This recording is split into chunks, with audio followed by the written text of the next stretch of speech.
Everyday blessing, berkat setiap hari. 300 people, 300 orang. Hakim-Hakim 7 ayat 2 dan 7.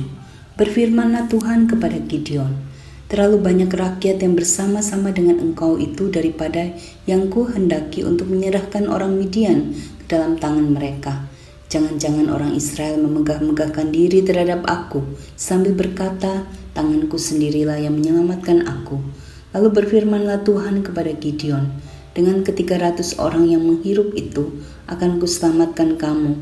Aku akan menyerahkan orang Midian ke dalam tanganmu, tetapi yang lain dari rakyat itu semuanya boleh pergi, masing-masing ke tempat kediamannya.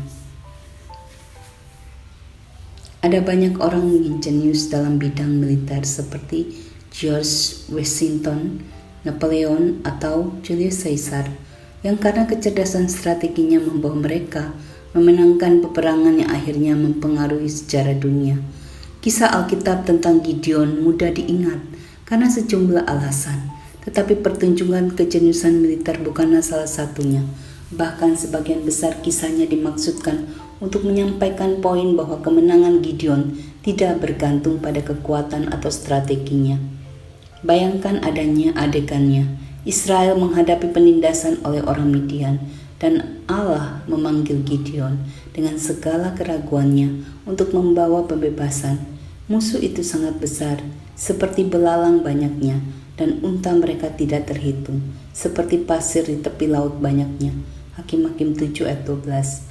Gideon memanggil pasukannya yang berjumlah 32.000 orang, pasukan yang besar tetapi kekurangan personel. Tidak ada yang dapat mempersiapkan Gideon untuk apa yang Tuhan katakan selanjutnya. Orang-orang yang menyertaimu terlalu banyak. Bahkan setelah dia mengirim 22.000 orang pulang, jumlah itu masih terlalu banyak. Kisah itu menjadi lebih aneh ketika kita membaca metode untuk mengurangi jumlah pasukan dari 10.000 menjadi 300 orang. Siapapun yang menggunakan tangannya untuk minum, diizinkan untuk tinggal dan berperang, sementara sisanya dipulangkan. Beberapa orang telah menjelaskan ujian minum air ini sebagai cara Allah untuk mengidentifikasi jenis prajurit yang tepat untuk pertempuran, tetapi itu tidak tepat sasaran. Tuhan tidak mencari jenis orang tertentu, yang Dia cari adalah jumlah. Dia mengurangi jumlah pasukan menjadi sangat sedikit, sangat jelas tidak mampu, sehingga ketika kemenangan datang, ke-300 orang dan seluruh Israel akan tahu bahwa Allah yang melakukan ini. Dan begitulah yang terjadi. Gideon membawa pasukannya untuk berperang, dan Allah memberikan kemenangan. Membaca kisah tersebut, jelas bahwa kemenangan itu tidak memerlukan keterampilan militer apapun. Bahkan pertempuran dimenangkan tanpa seorang pun orang Israel menggunakan pedangnya. Yang dibutuhkan adalah hanya kebaikan Tuhan. Hakim-Hakim 7 ayat 22. Apakah kita menganggap aneh Allah menggunakan metode-metode yang tidak biasa seperti itu untuk mencapai tujuannya? Lihatlah hidup kita sendiri. Tujuan Allah bagi kita adalah untuk menjadikan kita serupa dengan Kristus, untuk memuliakan dirinya melalui kita, dan mereka memakai kita untuk menyebarkan Injil. Ketika kita melihat kembali hidup kita, bukankah Allah telah menggunakan beberapa metode yang tidak biasa untuk mencapai tujuan-tujuan ini?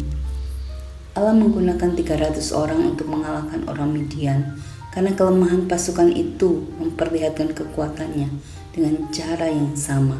Dia menggunakan kelemahan, penderitaan, dan usaha kita yang tidak maksimal untuk menunjukkan kuasanya yang penuh kasih karunia. Allah selalu menggunakan hal-hal lemah di dunia ini untuk mempermalukan yang kuat. 1 Korintus 1 ayat 27. Dan hidup kita tidak terkecuali. Biarlah kisah tentang 300 orang itu memberi kita keberanian untuk mentaati Allah tanpa rasa takut atau kompromi, bukan dengan kekuatan kita sendiri, tetapi karena kekuatannya. Misi kita memiliki keberanian untuk mentaati Allah tanpa rasa takut atau kompromi, bukan dengan kekuatan kita sendiri, tapi karena kekuatan Tuhan. Mari kita berdoa. Ya Bapa, biarlah kisah tentang 300 orang itu memberi kami keberanian untuk mentaati-Mu tanpa rasa takut atau kompromi, bukan dengan kekuatan kita sendiri, tetapi karena kekuatan Tuhan, Dalam nama Tuhan Yesus kami berdoa. Amin.